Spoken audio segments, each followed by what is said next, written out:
Hello everybody and welcome to the finale of Let's Play Super Mario Bros. 3. And just when you thought this game couldn't get any more satanic than this, according to James Rolfe here, we're actually in hell this time! Yeah! Look at that, all of what we see here and now comes full circle. You know, just being in hell. Alright, well this is actually called Darkland, World 8 of course. And so, if you recall from the last episodes, after we completed World 7 for the King, we got a ransom note from Bowser saying that he kidnapped the princess while we were looking away. So, yeah, he decided to go and just play the villain ball there. I mean, he could have just stayed the whole thing out of it because his Koopalings had to do the work with terrorizing all the other kingdoms. And then, you know, he could just stay put right there. But nope, he decided to go play the villain ball and just kidnap the princess at the last second. And of course, I mean, you know, well, with Princess Peach herself just letting herself get kidnapped, that fucking airhead. But, you know, as for a typical Mario game, is this, you know, well, I mean, it's always the standard, well, for most of the Mario games at least, with Princess Peach being kidnapped, and then having to go rescue her from Bowser, then, yeah, it's pretty standard. Well, most of the time anyway. Not all the Mario games, because, I mean, lately there's been some more recent Mario games that kind of averts this trope. But, you know, but this is actually one of those games where it doesn't technically happen, but it only happens at the last second, though. So, yeah, there's that right there. So, yeah, we're back to basics once more, and so now we have to go and infiltrate Bowser's kingdom because, well, apparently he dared us to. I mean, he could just, you know, I mean, he didn't have to tell us the location, but no, he had to go and just tell us the location of where he kidnapped Princess Peach to, and so now we're here, and so now we have to go stop him. And, you know, total idiot move on that part here because, hey, you know, it's a ransom note, and, you know, for one thing, you never sign your name on a ransom letter or actually a telling of your location. You know, to further say this, like here, oh, did you see that just now? Here, let me replay it here.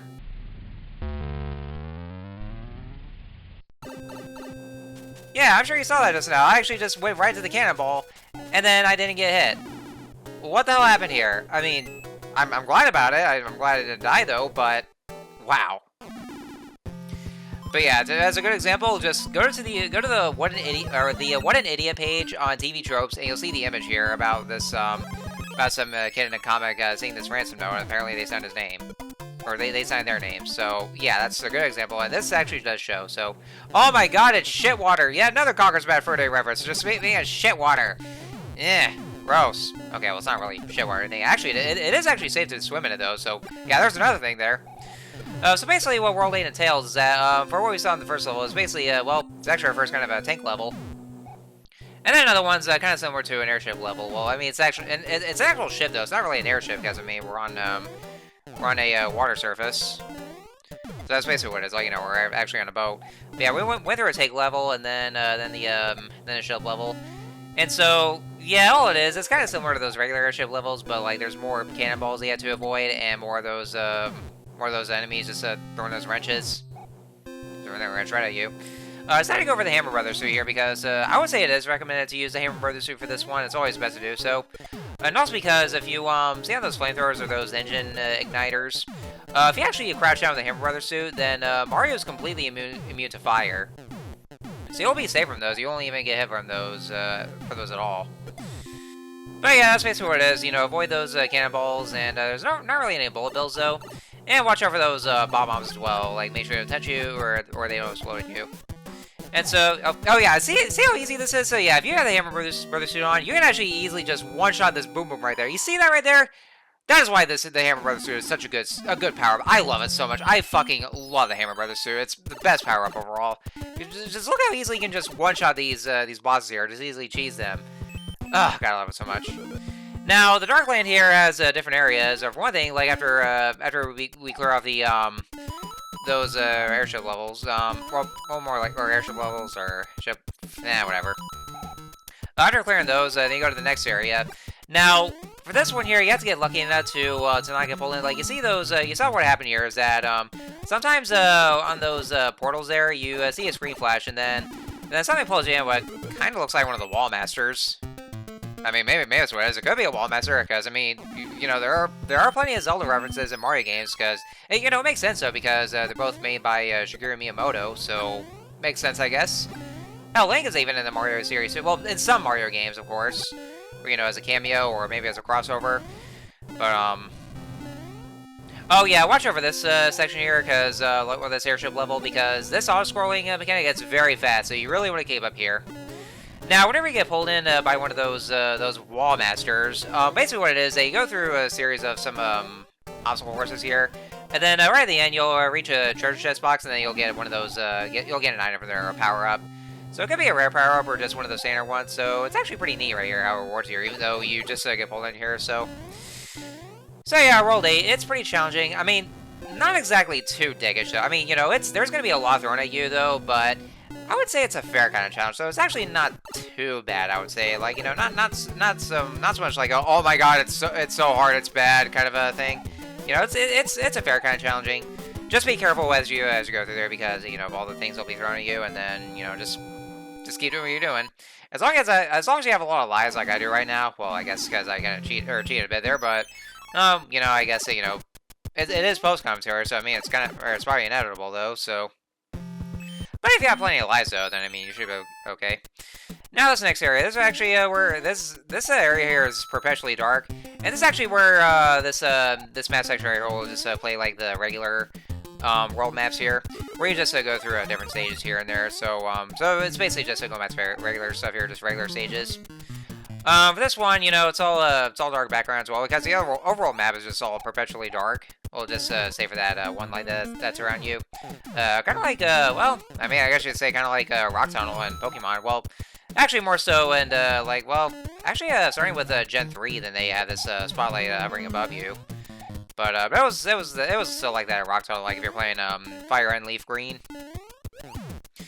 So yeah, this one, yeah, there's gonna be lots of obstacles here, and you want to make sure your platform is precise here, like with jumping on those bullet bills, and then also those brown plants, and didn't mean to do that right there, god damn it.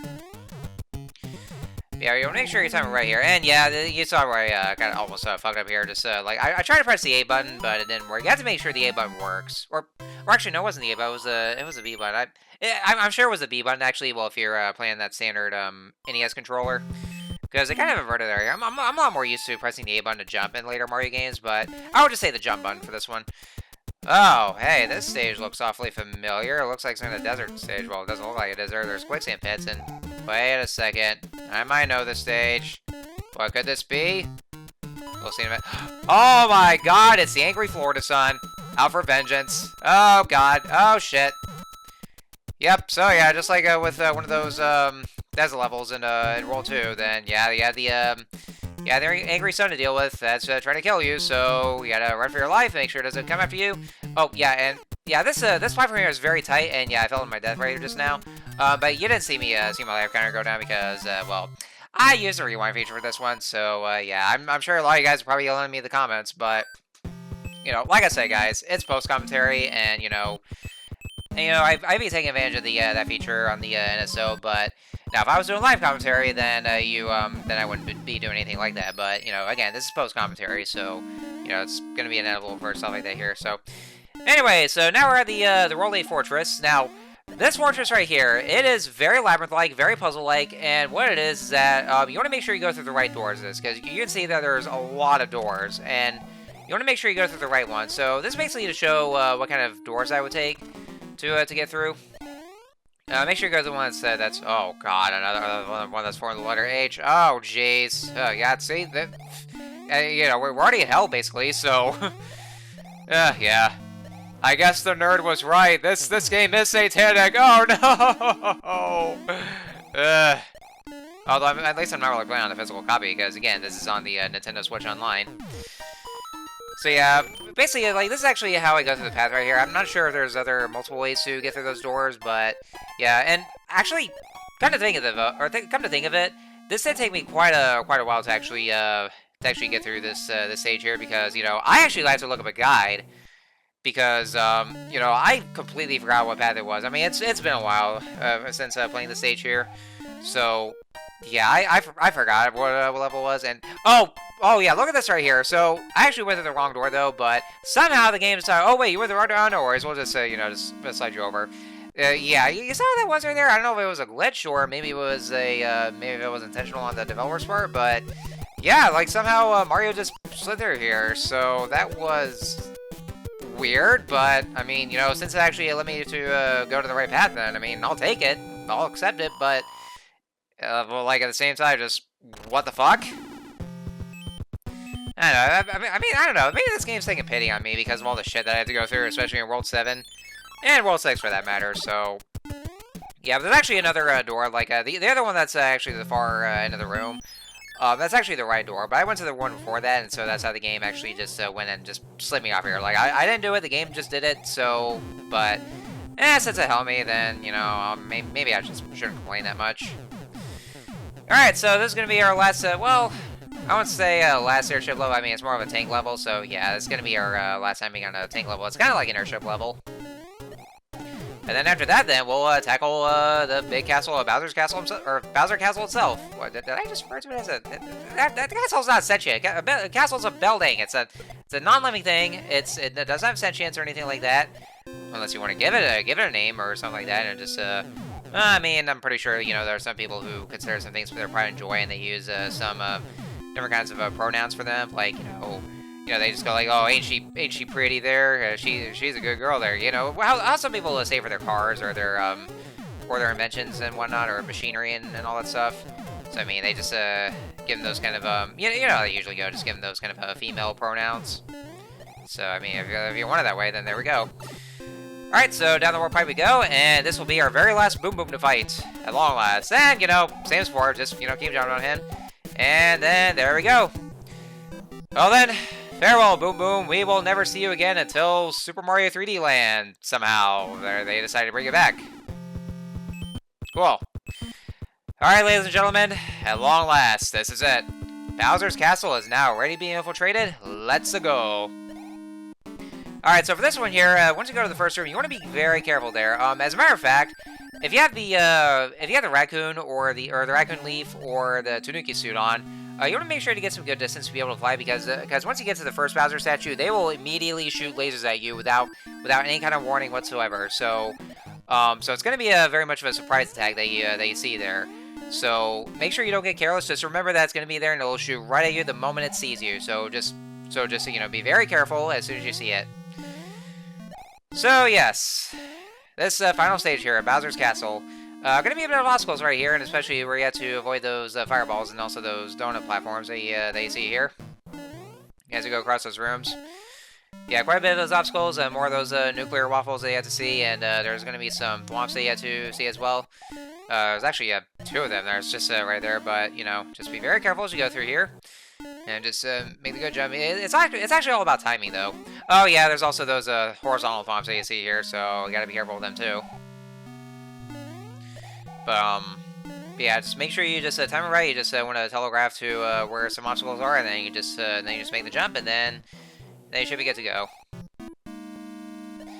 But yeah, I was gonna say though about that fortress. You know, it took me a long time to get through this while I was recording because I had to look up a guide even then, so that's how it took me all the time. So this should be the last room. Yep, this is the last room definitely, because you see those fireballs that are shooting at us. Very much like a callback to the castles in Mario 1. So that's actually kind of nice there, though. A good representation just goes to show that we're getting pretty close. So we'll get to this door here. It should be the final door. And then, as we approach... Alright, there he is. There's Bowser at long last. Alright, so, here's how the fight goes. You want to know how much of a challenge it is? You know how absolutely mortifyingly challenging it is? Not so much, actually. What he does, all he does, he'll try to shoot fireballs about like 2 or 3 times, and then after that, then he's actually gonna try to butt stomp you for his own kind of ground pound. You know, right at the very spot that you're at right now. So what you gotta do? Well, you see these bricks are breakable, so just gotta make sure to stand exactly in the spot where where you want him to be. And then once he goes and does the ass stomp, and yeah, I didn't mean to do that. I mean, that was actually very close though, because you know, I could have fallen to my death, but I actually managed to avoid it, and there we go. And then he falls down. So yeah. Oh my God, you see how difficult that was? Oh, it's unbearable. Oh. Yeah, my ass though was pathetically easy, wouldn't you say? But yeah, after this pathetically easy boss fight, let's go to the room, and there's Princess Peach, just bending in the corner as if you know it's never happened before.